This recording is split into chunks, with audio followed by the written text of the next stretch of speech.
क्या आप लोगों को पता है हम लोग दिवाली क्यों मनाते हैं? हाँ। क्यों? पटाखे फोड़ने के लिए? नहीं, फिर? खुशियाँ मनाने के लिए। कहानी पता है पर अच्छे की नहीं पता है। कौन सी कहानी बताना जरा। वो राम वहाँ पर गए थे तो आए तो वनवास पे गए थे ना। वनवास पे गए थे 14 साल के लिए। हाँ, और जब आए तो गांव वालों ने पूरा उनका स्वागत करने के लिए खुशी में बम फुटाया। नहीं, दिए जलाए, दीप जलाए, उनके हर कदम में दीप जलाए, पूरा अयोध्या को मतलब रोशनी से भर दिया। और बम ये सुना था राम सीता का कहानी, सुना था आप लोगों ने? हाँ। कहानी नहीं, मेरे गाँव वालों को मैंने। ये तो ठीक है। दिवाली क्या है? दिवाली से पहला दिन काली पूजा का दिन होता है। हाँ, आज काली पूजा है। आज काली पूजा है। तो हम लोग काली माँ कौन है? काली माँ ये डोंकी में बैठ के ऐसे देवी पार्वती की एक और रूप। है। हाँ, वो काली माँ, ऐसे निकाल काली माँ को ऐसा खतरनाक, काली माँ को देखा है आप लोगों ने? हाँ। ऐसा खतरनाक रूप क्यों लेना पड़ा था आप लोगों को पता है? क्यों? राक्षसों को मारने के लिए ऐसे हाथी काटते। वो तो ठीक है। खून पी कौन सा राक्षस? नाम मैं बताता हूँ कहानी आप लोगों को। हाँ, जानना है कि ये काली पूजा क्यों करते मैंने हैं? भी देखा था तो काली माँ कौन है आप लोगों को जानना है? दिवाली क्यों मनाते हैं जानना है आप लोगों को? मैंने वीडियो यूट्यूब में देखा था लेकिन भूल गया। भूल गए? ठीक है, मैं बता दूँ। हाँ, वो दोनों राक्षस एक असुर था, एक राक्षस था, बहुत ही खतरनाक, बहुत ही डरावना देखने में। उस राक्षस का नाम था रक्त बीज। क्या था? रक्त बीज। हाँ, और वो तपस्या करता था भगवान ब्रह्मा को। उसने ब्रह्मा की खूब तपस्या की, ब्रह्मा का नाम लिया तो ब्रह्मा जी क्या हुआ? ब्रह्मा जी का नाम सबने सुना है? जिनके सर 4 रहते हैं। 5 थे। शिवाजी के त्रिशूल से चला गया, निकल गया। अच्छा, तो उन्होंने ब्रह्मा जी की तपस्या की। ब्रह्मा जी उनसे बहुत खुश हुए। ब्रह्मा जी खुश होने के बाद उन्होंने ये बोला, उनको क्या कहते हैं, रक्तबीज को ये वरदान दिया कि आपके शरीर से एक भी बूंद निकला और शरीर का जो एक बूंद जमीन पर गिरा तो क्या होगा? उस एक बूंद रक्त में से, एक बूंद खून में से एक और रक्त बीज पैदा होगा, एक और राक्षस पैदा होगा। समझ में आया? तो वो सुनते ही, वो वरदान मिलते ही वो रक्त बीज का तो मतलब पावरफुल हो गया वो। अभी मुझे कोई नहीं हरा सकता, मुझे मेरा कोई कुछ नहीं बिगाड़ सकता, मैं सबको ख़त्म कर दूंगा, ये पूरा दुनिया मेरा है। हाँ, अभी मैं भगवान लोक में जाऊंगा। और उसने कहीं सुना था कि जैसे देवलोक में जहाँ पे भगवान रहते हैं वहाँ में बहुत सुंदर सुंदर देवियाँ हैं। हाँ, बहुत ही ब्यूटीफुल खूबसूरत देवियाँ हैं। तो ये बात उसके दिमाग में लालच भर दिया कि मुझे देवलोक जाना है, वहाँ के देवियों को अपना बनाना है, कब्जा करना है। ठीक है, ऐसा करके, ऐसा सोच के वो देवलोक चला गया वहाँ पे अटैक करने के लिए। जाके उसने सबको डराया, धमकाया, भगवानों को डराया, जितने भी भगवान थे वहाँ पर।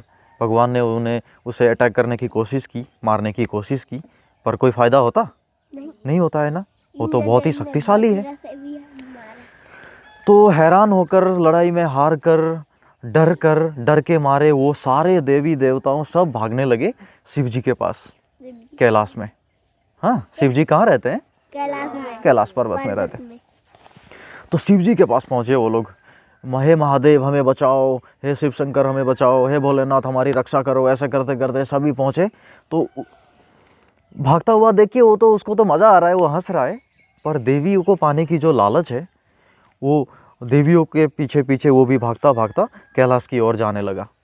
तो जैसे पार्वती देवी और शिव शंकर भगवान ऐसे बैठे हुए हैं, तो उनके पास जाके भगवानों ने कहा कि हे भोलेनाथ हमारी रक्षा करो, हमें बचाओ, ये रक्तबीज जो है ये हमारे ऊपर ऐसे हमला कर रहा है, हमारे देवियों को उठा के लेके जाना चाहता है, ऐसा हो रहा है। तो ये सुनने के बाद देवी माँ बोली, पार्वती देवी बोली, आप लोग सभी मेरे पीछे आओ, आप लोग यहाँ से हटो, मैं लड़ाई करूँगी उसके साथ। ठीक है, तो वो ऐसे सामने खड़ी हो गई, बाकी सब पीछे। जैसे रक्तबीज वहाँ पे पहुँचा, उसने पार्वती देवी को देखा, अरे यार ये तो सबसे खूबसूरत देवी है, ये तो सबसे ब्यूटीफुल है। इसका मन भी वहीं पे था। पार्वती देवी को देख के वो तो मुग्ध हो गया, मुझे तो यही देवी चाहिए। हाँ, तो पार्वती देवी को लेने के लिए वो पार्वती देवी की ओर बढ़ने लगा। तो देवी पार्वती ने उन्हें वार्निंग दिया कि हे असुर, मैं आपको सावधान करती हूँ, वार्निंग देती हूँ, आप यहाँ से वापस चले जाओ अपने जगह पर, नहीं तो अच्छा नहीं होगा। ये सुनकर वो क्या करेगा? हंसेगा जोर जोर से, ये मेरा तुमको क्या बिगाड़ पाओगी, मुझे कोई कुछ नहीं कर सकता, मुझे कोई नहीं मार सकता, मैं अमर हूँ, हाँ, मेरे पास ये वरदान है, वो वरदान है, मेरे पास ब्रह्मा जी का हाथ है, ठीक है। तो ऐसा करके वो देवी माँ की ओर जाने लगा। तो पास में ही शिव जी का त्रिशूल था, उन्होंने त्रिशूल को उठाया। ऐसे किसने उठाया? देवी माँ ने। देवी माँ ने उठाया। ऐसे त्रिशूल उठा के असुर के ऊपर मार दिया। मारते ही क्या हुआ, उसके शरीर में त्रिशूल लगा, और वो नहीं मरा। लगते ही उसके शरीर में से खून टपकने लगा। खून टपक के जैसे जमीन पे गिरता है, क्या होता है, वहाँ में से एक और रक्त बीज, दूसरा रक्त बीज, तीसरा रक्त बीज ऐसे होने लगे, ठीक है। अभी ये देखने के बाद जैसे देखा कि अरे ये तो इतने सारे असुर हो गए, हाँ, इनका तो मेरे हमले पर का भी, मेरा जो वार किया मैंने उसका भी कोई असर नहीं हो रहा है। बताता हूँ मैं, हाँ। ऐसे असुर हो गए ढेर सारे। वो और क्रोधित हो गई, और क्रोधित होके क्या करने लगी, बहुत जोर से चिल्लाई काली माँ। ऐसे चिल्ला के उन्होंने क्या किया, एक तरफ से जितने भी असुर थे सबका सर ऐसे काटने लगी। वो अपना हाथ में जो खतरनाक तलवार लिए एक एक करके सब असुर को काटने लगी। ऐसा करने से क्या हुआ, उसमें से और हजार हजार रक्त बीज और हजार रक्त बीज पैदा होने लगे और ज़्यादा असुर पैदा होने लगे। हाँ, देखकर काली माँ का दिमाग खराब हो गया गुस्से से। वो इतना गुस्सा हुई, इतना क्रोधित हुई, क्रोध से उनका सारा शरीर जो है वो काला पड़ने लग गया। हाँ, इसीलिए काली माँ। उनकी आंखें जैसे खून जैसे लाल हो गई गुस्से से, उनके बाल ऐसे खुले, हाथ में वो खतरनाक वाला तलवार, और ऐसे चिल्लाई वो कि उनका जो खतरनाक रूप, भयंकर रूप, वो था काली माँ का रूप। उन्होंने काली माँ का रूप ले लिया, खतरनाक सबसे। ठीक है। ये काली माँ का जो डेंजरस रूप है वो देखकर जो रक्तबीज असुर जितने भी थे वो सारे भागने लगे। उनकी ऐसे गर्ज, उनकी ऐसी चिल्लाई उन्होंने की, जो आसपास जितने भी रक्तबीज थे उनके पास में आसपास, वो तो ऐसे ही आवाज़ सुनते ही वो भस्म हो गए, इतने गुस्से में थी वो, ठीक है। तो बाकी के तो भागने लगे उन्हें देखकर। काली माँ उनको क्या करने लगी, ऐसे पकड़ा काटा, फिर भी वो क्या हो रहे थे, और असुर पैदा हो रहे थे, और असुर पैदा हो रहे थे। वो देखने में इतनी खतरनाक लग रही थी जैसे शरीर में बाघ की चमड़ी उन्होंने नीचे लगाया हुआ है। हाँ, हाथ में वो खतरनाक वाला तलवार, फिर यहाँ पे जो उन्होंने माला पहना था वो क्या था, हड्डी ने इंसानों का सर, ऐसे मुंडी काट के उन्होंने यहाँ पे माला पहना हुआ है। हाँ, देखने में इतना खतरनाक लग रहा है कि देवी देवताओं भी हिल गए उनको देखकर। हाँ, उनकी मतलब जो गर्जन है, जो उन्होंने जैसे गुस्से में आवाज़ निकाला, सारा त्रिलोक जो है, देवी देवता है, सब कांप गए, सब डर गए। ऐसा लग रहा था कि सब खत्म होने वाला है। तो देवी माँ ने जब देखा कि ये असुर तो मर नहीं रहे, उन्होंने क्या किया, ऐसे असुर का सर पकड़ा और ऐसे काटा, और ये यहाँ पे, और ये सर जो है एक खप्पर के ऊपर रख दिया, और पी गई, ताकि एक भी बूंद जो है खून का वो नीचे ज़मीन पे ना गिरे, ठीक है। तो ऐसे उन्होंने, और जो वो सांस ले रही थी ना, गुस्से में जो सांस ले रही थी, जितने भी बाकी के असुर थे रक्तबीज, बोला जल्दी आओ, भोला भी आ गया। यहाँ बैठो। जितने भी बाकी के रक्तबीज थे उनकी सांस से ही मतलब अंदर, उनके शरीर के अंदर वो निगल गई सबको, ठीक है। ऐसे उन्होंने किसका वध किया था, रक्तबीज का वध किया था। तो देवी माँ का गुस्सा तो ठंडा ही नहीं हो रहा, काली माँ का, उनका गुस्से से सब संसार में आग लगने लग गया, सारा संसार जलने लग गया। देवी देवताएं सब डर के, हे भोलेनाथ अब आप ही हमारी रक्षा कर सकते हो। भोलेनाथ मिट्टी में सो गए। भोलेनाथ उनको मनाने का कोशिश कर रहे हैं, पर वो तो मान ही नहीं रही। भोलेनाथ भी फेल हो गए, हार गए। तो देवी माँ का गुस्सा ठंडा करने के लिए भोलेनाथ के पास एक क्या आया, आइडिया आया। उन्होंने क्या किया, अब एक ही तरीका है, देवी का गुस्सा ठंडा करने के यहाँ लिए। पे सोना चाहिए। उन्होंने जैसे देवी माँ तांडव करते हुए सामने आ रही है गुस्से से, उन्होंने क्या किया, जमीन पे ऐसे सो सब जैसे जैसे डेड बॉडी होता है, मरा हुआ इंसान, ऐसा करके वो सो गए जमीन पर। और वहाँ पे तो देवी माँ तो तांडव करती आ रही है, गुस्से में चिल्लाती आ रही है। आते आते क्या हुआ, उनका पैर शिव जी के शरीर में टकराया और वो ऐसे शिव जी के ऊपर खड़ी हो गई, ऐसे खतरनाक भयंकर रूप लेके।